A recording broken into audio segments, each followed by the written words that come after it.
The tension in Italy is high.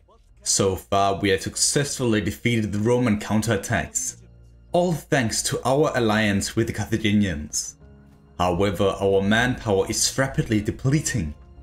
A second army is on its way from Genoa, but we personally don't have the infrastructure to give more to our war effort. Until we find a solution, this is what we got. It could be an idea to create a bit of space in our logistics network by redeploying one of our armies in Britannia. But that would be too costly and leave the all-important Stonehenge unprotected. We can't do that. The rest of our armies are all prepared for the invasion of Anatolia.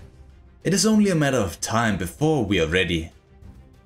We also discovered how we could build the wonder Mega Asclepios. A massive building that will grant us massive growth, public order, insane research rate, and armor replenishment due to us being better at dealing with wounds. At first we planned to construct it in Nabatea, but quickly realized placing it in Phoenicia was way more advantageous to us, as that was more centralized in our kingdom. As time passed by, the conflict between the Macedonians and Pergamonians kept heating up. More and more armies showed up in a standoff, each expecting the other to cross over into their lands. Our pharaoh might not be ready yet, but their border is wide open. The Hellenic fleet has left Ephesus for Pella, meaning we probably won't get a better chance than this. With the stroke of a pen, everything changed. The mighty Egypt declared war on the enormous Hellenic League. To our surprise, two of the allies we once held so dear betrayed us. Heck, we spilled blood to keep Arabia safe from the Seleucids back in the day. Now they repay us with treachery. Even the Armenians, the ones who begged for our protection, stabbed us in the back. This in turn destroyed our reputation.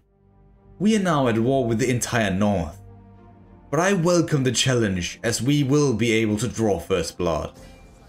All the experience our Marines have gained from their long struggles against the Romans came into use here. Ephesus was the only way for Pergamon to trade with distant lands. This meant simply sacking the port, like we are used to, wouldn't suffice. Instead, we razed the entire place just in case the Hellenic League tried to retake the port. An excellent start to the war. The next attack came in the form of Aristophanes, who have waited years for this moment. Positioned all the way in the northeast, he struck at Karen. The town was simply occupied, as we already possessed most of this land that originally was owned by the Armenians.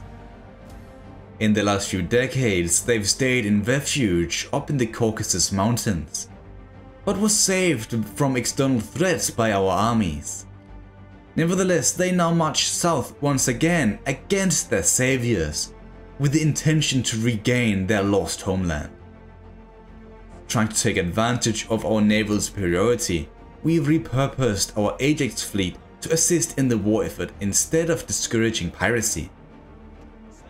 This might seem risky to some, considering what have happened in the past, but he is right around the corner and will be able to assist if required to do so. In Italy, Carthage has occupied Arretium and defeated yet another Roman army. This in principle meant we had an easy way to survive the rough winter, and thus allow our fleet to return to Alalia. The Roman armies are scattered, but could pose a real threat if united. We can practically see Roma now. This fact alone caused the Romans to deploy their last capable armies and strike at Arretium. Most of our men are still wounded from this last engagement, but we have to fight. If not, this entire thing would have been for nothing. As our camp was a bit further away when the battle began, we had to cover more kilometers than Carthage. However, to our luck, we saw the same actually was happening for the Romans. So instead of teaming up like we have done before, this battle actually turned into two separate engagements. In some miraculous way, our battered Egyptian force actually pulled off a victory over our opposing army. But the distance to the second battle was still quite far, so we slowly marched up there with our tired men. Yet it didn't matter, as the Carthaginians actually held their own too. Once the battle was over, we sent out our cavalry to hunt down the last few enemies. The casualties on our side were high, but it was way worse for Rome, whose armies were all but wiped out. At long last, we had finalized the annual survey research. The philosophy line was complete. It gave us a massive economic boost due to it making us more efficient in terms of taxation and empire maintenance. This allowed us to turn our focus back onto military research again. When considering we were fighting some of the strongest nations in the world, Rome and the Hellenic League, professional soldiers might help us in that regard. Speaking of which, our major advantage we have over the League is that they are all a bunch of disorganized states.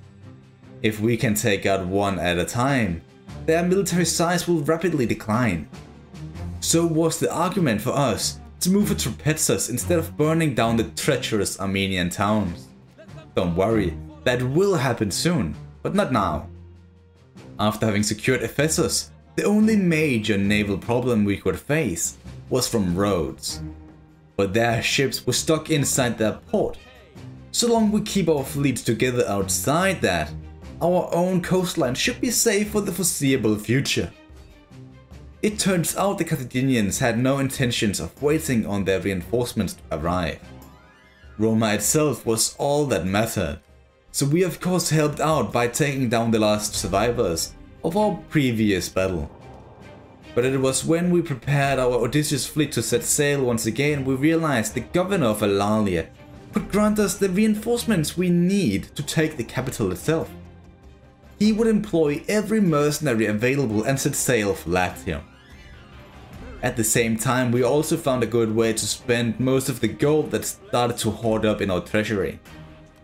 We sent it out as gifts to the other neutral states or the ones we were worried might attack us during our war in Anatolia. Well worth it, I would say, as we take one step further into the hostile peninsula in the hopes of dealing with Sardis next. An unexpected consequence from this chaotic declaration of war was the Iberians no longer wanted to make deals with us. The world feels just that tiny bit more lonely now. The Carthaginians must feel the same as they foolishly assaulted Roma on their own. It forced them to scatter and raid the countryside. At last it was fine due to the mercenary army finally arriving on the coastline just south of our current location. Accompanied by the original invasion army, we sacked Roma, softening it up for Carthage to take it as their own. Our scouts made sure no countermeasures could be taken by the Romans before we chose our final location to set up camp. Despite his army not being fully formed yet, we required the pharaoh's presence on the front line. Instead of the elite units available from Demetrius, he received more of the local variety instead. Most notable of all were these war dogs. After his son realized Ankara wasn't as easy of a target as initially hoped for, the cunning commander pivoted south in the hopes of drawing the Greeks away from their walls. Now with the rulers of Trapezes out of the picture, we have to decide whether Aristophanes should march east and deal with the Armenian threat, or coordinate his attacks with the rest of the armies against the Greek states. With our support, Carthage at last managed to scale the walls of Roma, a task that many found impossible. The beating heart of our most relentless, unforgiving enemy was snatched away by our hands. Also, the Cantiaci once again declared war on us.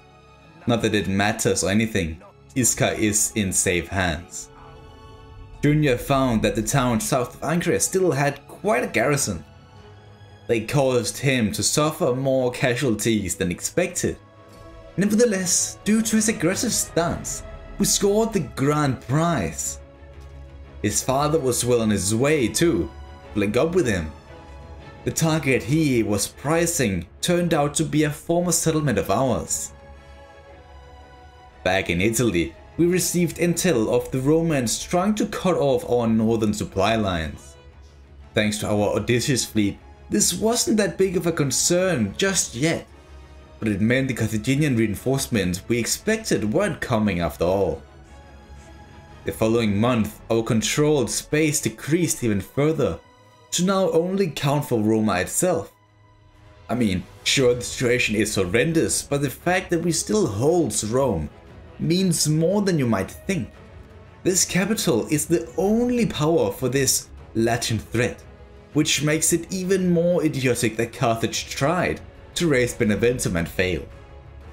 We hope to make up for it by giving them basically all our gold for a proper alliance, which obviously failed due to our poor reputation, so we just gifted them half of our treasury to rebuild their armies instead.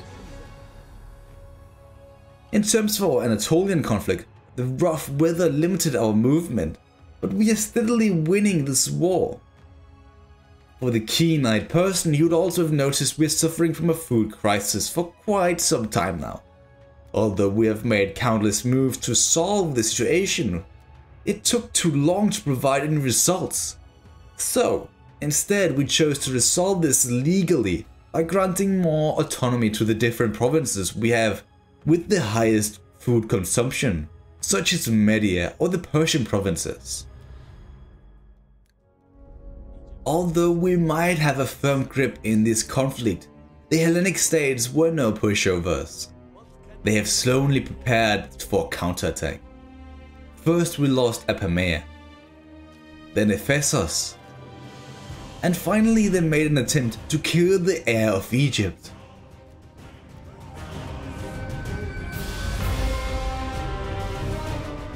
This desolate landscape was the perfect battlefield chosen by Sardis.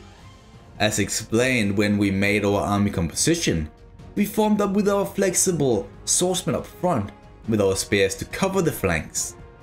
The royal squadrons would then be sent out on the flanks to harass the enemy, while the main force prepared for the upcoming combat.